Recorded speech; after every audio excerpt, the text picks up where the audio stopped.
Well, it's a good evening from me today, and really quick, short one on food security. I think we all know what we mean by food security, and perhaps it means different things to different parts of the world, but essentially, it is estimated by the World Bank that by 2030, 670 million people, thereabouts, could still face severe food insecurity. So that's a big challenge. It's a big issue. I mean, not knowing where your food is going to come from on a day-to-day basis or week-to-week basis, I don't think that's something I would want to see my children live through. Absolutely not. So I wouldn't want to see that elsewhere either. I would also suggest that on the World Bank's website, as you can see, I've just flicked it up, there's a really nice portal which analyzes in quite some detail different areas of the world with respect to food insecurity. And it's a global issue. I mean, some issues are geostrategic related. We know about the grain deal between Ukraine and Russia. We know about protectionist measures being taken by India on rice. There's climate. I mean, there's the droughts in the US, the droughts in Canada. This all affects food production and hence global food production. And there are other areas of the world that are water stressed. There are other effects from climate change that we're seeing and we may not be fully aware of. So it's a very, very important thing.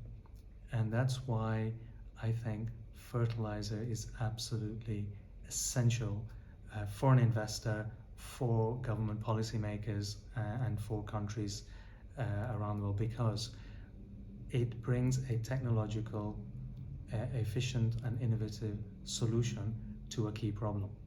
And that's part of the way I like to look at investing in many cases.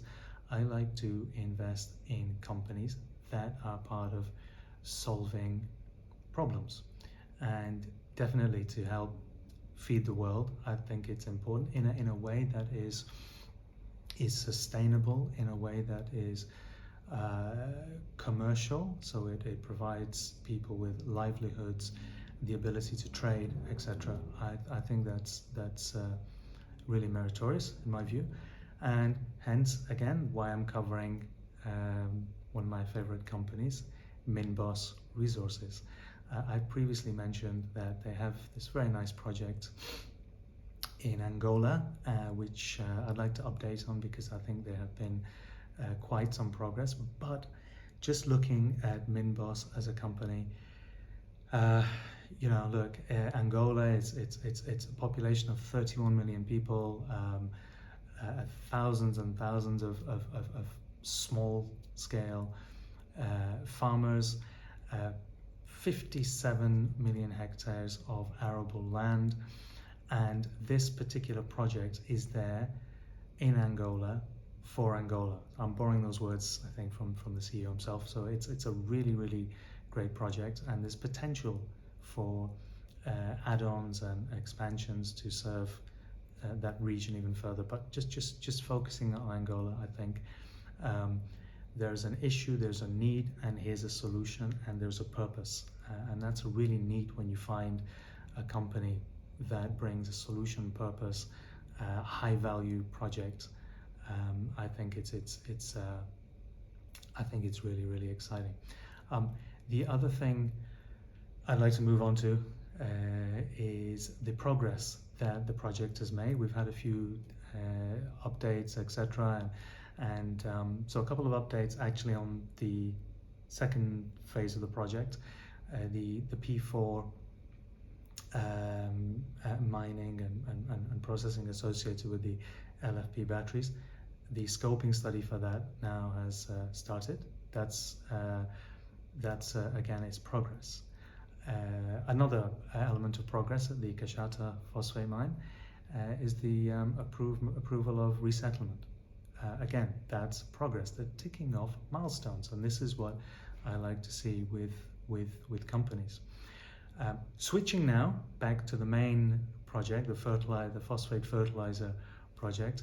I think we've had a great update recently where there was the African Forum Down Under, and Lindsay Reed did a great interview. It's online on YouTube with guys from Pay Dirt. You can go and see it. It's really good interview, 5 minutes but crisp on the button. And essentially there's some good discussion on what thinking and what behind the scenes discussions are taking place on the key milestone now, and that's financing. They are now okay. There's admittance that we're a few months behind, but earthworks are happening, which is great. But there are discussions about phase 2 of the project. There are discussions about bringing in the Chinese. There are discussions about interest from the debt finances in Africa itself. And there's also discussion of potential, I guess, cornerstone investment from the ASX or the Australian equity market. So those discussions are ongoing, and there's the potential,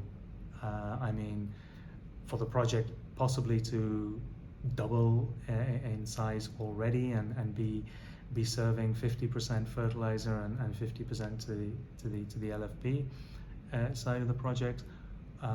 Those are all possibilities, but the fact that Lindsay has spoken about this is really good and heartening.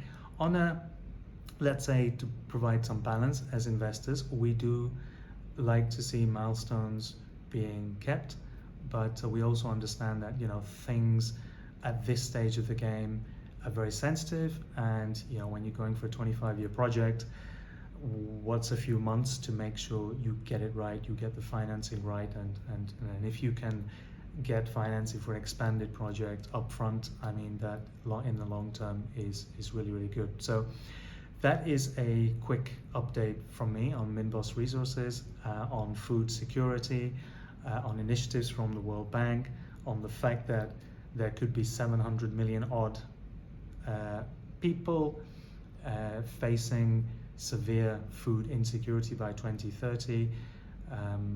We have the Sustainable Development Goals.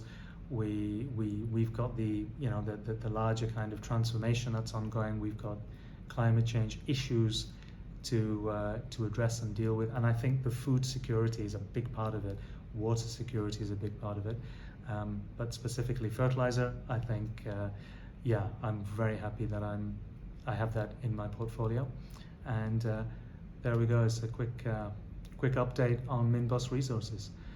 Thanks for watching. Please see the links, do your homework, but I'm really excited about the point where they get that finance closed and investors know what kind of package we have and what size of project we have, and I hope it happens sooner than later.